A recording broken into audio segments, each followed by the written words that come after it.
अस्सलामुअलैकुम दोस्तों, कैसे हैं आप। उम्मीद है कि आप सब बेहतर होंगे। सोचिए, एक बादशाह जिसके इंसाफ की मिसाल आज भी सुनाई जाती है। मुग़ल सल्तनत का दौर, ये उस दौर की बात है जब हिंदुस्तान पर मुग़ल एम्पायर की हुकूमत थी।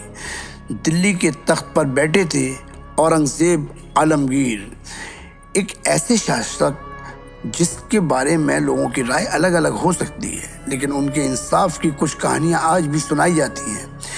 ये भी ऐसी ही एक मशहूर कहानी है जो काशी बनारस की धरती से जुड़ी हुई बताई जाती है। काशी बनारस में एक पंडित रहते थे।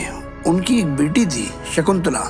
वो बेहद समझदार, संस्कारी और साहसी लड़की थी। लेकिन एक दिन उसकी ज़िंदगी में ऐसा तूफान आया जिसने पूरे परिवार को हिला दिया।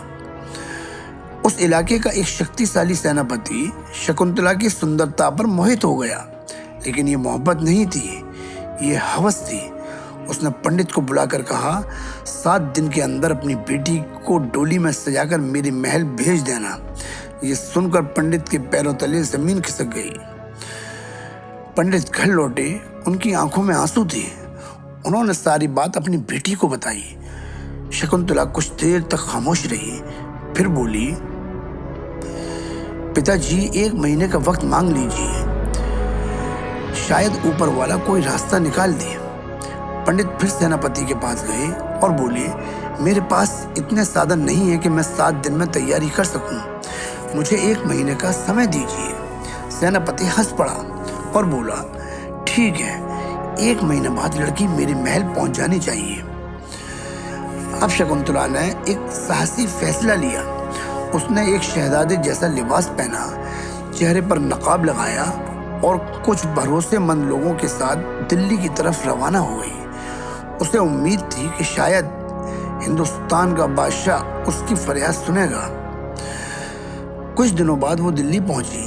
संयोग से वो दिन जुमा का था। नमाज के बाद औरंगज़ेब आलमगीर मस्जिद से बाहर निकलते थे और लोगों की अर्जियां स्वीकार करते थे। हज़ारों लोग कतार में खड़े रहते और बादशाह उनके हाथों से चिट्ठियां लेते जाते।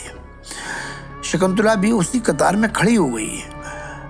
जब उसकी बारी आई तो औरंगज़ेब ने अपने हाथ पर कपड़ा रखा और फिर उसकी चिट्ठी ली। ये देखकर वो चौंक गई।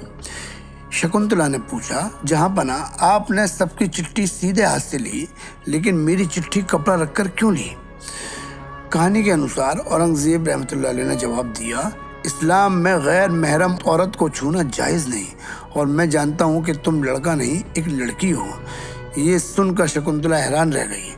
फिर उसने अपनी पूरी कहानी सुनाई, अपने पिता का दर्द, सेनापति की धमकी और अपनी बेबसी, सब कुछ बयान कर दिया।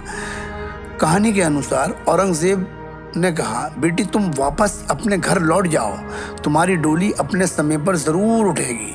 बस इतना ही कहा और उसे विदा कर दिया। घर पहुंचकर पंडित ने पूछा, क्या हुआ बेटी? शकुंतला बोली, बादशाह ने भी कहा कि डोली जाएगी, लेकिन उन्होंने मुझे 15 बार बेटी कहकर पुकारा। मुझे भरोसा है कि एक बाप अपनी बेटी की इज्जत नीलाम नहीं होने देगा। 1 महीने बाद डोली सजाई गई और सेनापति के महल की तरफ रवाना हुई। सेनापति खुशी से झूम रहा था। वो फकीरों में पैसे बांट रहा था।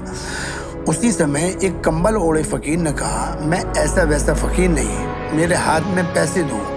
सेनापति ने जैसे ही पैसे उसके हाथ में रखे, फकीर ने अपना चेहरा दिखाया।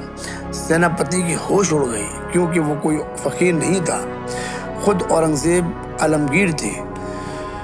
कहानी के अनुसार औरंगज़ेब ने कहा, एक बेगुनाह लड़की की इज्जत पर हमला पूरी हुकूमत पर दाग है, और फिर सेनापति को कड़ी सजा दी गई। कहानी में आगे बताया जाता है कि औरंगज़ेब ने पंडित के घर के पास 2 रकात नमाज नफिल अदा की और दुआ की कि अल्लाह, तेरा शुक्र है कि तूने मुझे इंसाफ करने का मौका दिया।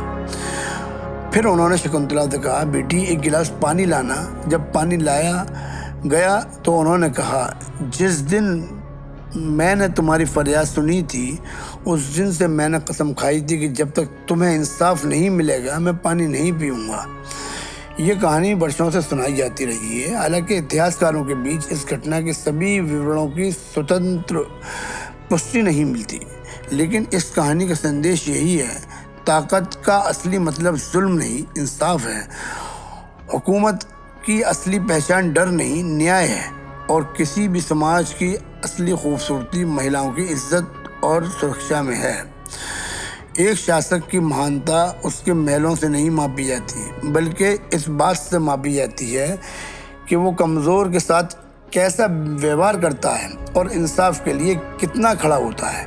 फॉलो एंड सब्सक्राइब अनमोल मोती फॉरएवर, वरना ऐसी हिस्टोरिकल और थॉट प्रोवोकिंग स्टोरीज मिस हो जाएगी। थॉट प्रोवोकिंग स्टोरीज मिस हो जाएंगी।